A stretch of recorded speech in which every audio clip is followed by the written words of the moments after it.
So yun po no, good morning. Tingnan natin ngayon yung sitwasyon sa labas. Dahil may bagyo ngayon guys eh. So far okay naman ngayon, safe pa naman kami. Ayan, so okay pa si Emma Watstone. Ayan, so hindi pa masyado mataas guys yung yung tubig sa amin. So goods lang, safe. So guys, mag-ingat kayo ha, kaya kayo magpipray. Stay indoors. So kain na ako guys. Eating time! Pula tayo ng mga pagamitan. Mechado. And guys, bawal tayo mag-extra rice. Rising. Wow! Ikaw nagluto nito, te? Ah, Tilly nagluto nito. Alam ko, lulubog tayo eh. Last ulit na gabi, di ba?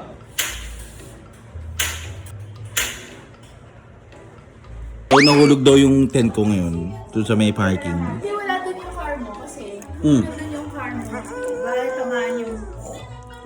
Ay, mismo ano? Hello, baby!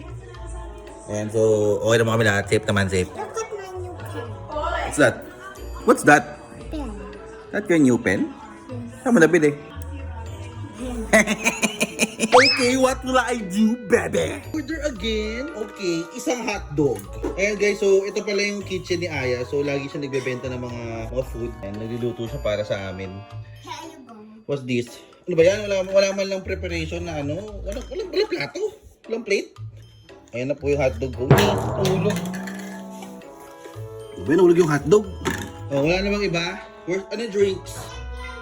Ayun, get your drink. And so guys, so kumakain ng pamilya ko sa loob. So tayo dito muna tayo sa labas. Tamang chill muna tayo. Chill.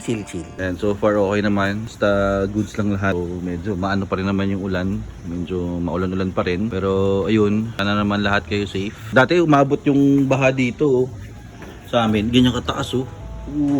Taas niyan. Putik. Dito na oh. Naabot na kami dito dati. Putik na kami mag-swimming nun. Pero thank God naman ngayon. Hindi naman kami binaha. So sana hindi na siya lumakas, pero sabi nila lakas daw bukas. So, ayun. And guys, lagi kayong dapat safe. Stay indoors lang ngayong bagyo. So, ayun. Ingat lagi guys. Bye-bye.